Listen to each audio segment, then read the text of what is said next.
আপনারা আমার ওয়াজ বুঝে থাকলে বলেন, এই পরিমাণ কষ্ট কোনো বেনামাজির পক্ষে সহ্য করা কি সম্ভব? নামাজ পড়েন না কেন? নামাজ পড়েন না কেন? কেন পড়েন? আমাকে বলেন যে আমরা এই কারণে পড়ি না। আজীব একটা কথা।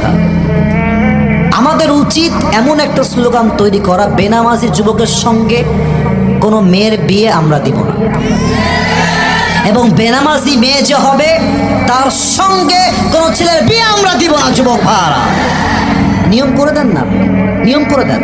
বাপ বলবে তুই আমার ছেলে, নামাজ পড়বি না, তোকে আমি ত্যায্য পুত্র করে দিব।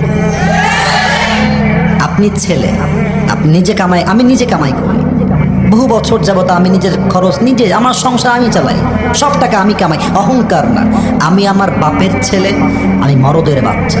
আমি বাপকে বলবো বাপ্পা তুমি যদি নামাজ না পড়ো তোমাকে আমি বাপ বলে আর পরিচয় দিব না। এই মা তুমি আমার মা, তুমি যদি কাল থেকে বেপর্দা বাহিরে বের হও তোমাকে আমি মা বলে আর পরিচয় দিব না।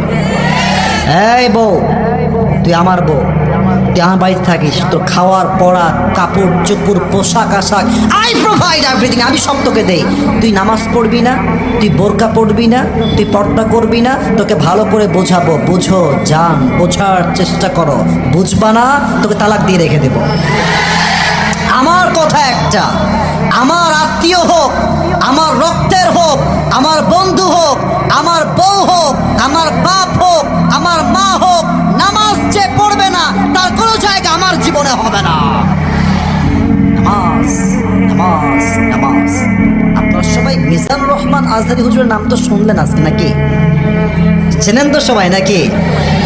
ওনার একজন নানা ছিলেন, আপনারা মুরব্বীরাও চিনবেন, স্যাররাও চিনবেন, নাম হচ্ছে গোলাম সারোয়ার সাইদি হুজুর। তোমরা দেখবা ইউটিউবে, দেখেছো সবাই, কেউ দেখা বাদ নাই। উনি একটা কথা প্রায় বলতেন, নামাজ নাই যার ইমান নাই তার, নামাজ নাই যার মুসলমান হিসেবে পরিচয় দেওয়ার কোনো অধিকার তার নাই। যুবক ভাড়া ঠিক কিনা বলো?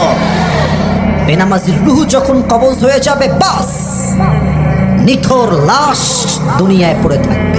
বেনামাজি মুরব্বীর সামনে যখন মালাকুল মওত আসবে, বেনামাজি যুবকের সামনে যখন মালাকুল মওত আসবে, হাদিসে আসে তার দেহের রং হবে নীল, পুরোটাই নীলাভ বর্ণের চেহারা হবে, আর চোখটা হবে লাল টকটকে চোখ।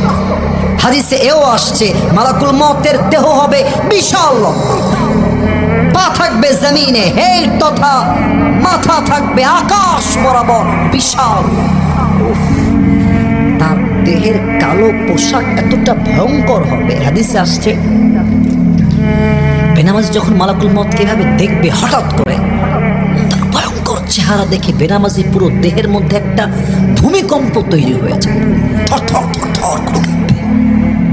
আর বেনামাজির দিকে মালাকুল মওত একটা ধমক দিয়ে বলবে, ইয়া আইয়াতুহান নাফসুল খাবিথা উখরুজি ইলা গাযাবিল্লাহ, এই বেনামাজি বান্দা বের হয়ে আয়, আল্লাহর জাহান্নামের দিকে বের হয়ে আয়, আল্লাহর রাগের দিকে বের হয়ে আয়। ধমক বেনামাজির রূহটা পেছন থেকে এই বুক থেকে ছিঁড়ে বের হয়ে আসবে। একবার ডান দিকে দৌড় দিবে, একবার বাম দিকে দৌড় দিবে, আর একবার পেছনের দিকে পালিয়ে যাওয়ার ট্রাই করবে। মালাকুল মওত যখন দেখবে বেনামাজির রূহটা ডান দিক বাম দিক পালিয়ে যাওয়ার ট্রাই করছে, আমার বাম হাত সবাই দেখবেন এক নজরে মালাকুল মওত বেনামাজির রূহকে কবজ করবার জন্য তার বাম হাতটা পেছনের দিকে নিবে, একটা পজিশন মেক করবে। আফটার মেকিং দ্য পজিশন পেছন থেকে নিয়ে একটা আঘাত করবে বেনামাজির রূহের দিকে। রূহটাকে যখন বুক থেকে ছিঁড়ে বের করবে,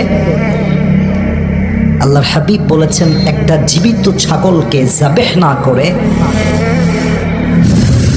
তার চামড়া কেউ যদি তাকে জবাই না করে ব্লেড দিয়ে কেচি দিয়ে ছিঁড়ে ফেলে, ওই ছাগলটার ওই জীবিত অবস্থায় যতটুকু কষ্ট হয়, আল্লাহর হাবিব বলেছেন নামাজি বান্দার রুহটাকে তার চাইতে, বেনামাজি বান্দার রুহটাকে তার চাইতে 70 গুণ বেশি কষ্ট দিয়ে বের করে নিয়ে আসা হবে। নাউজুবিল্লাহ।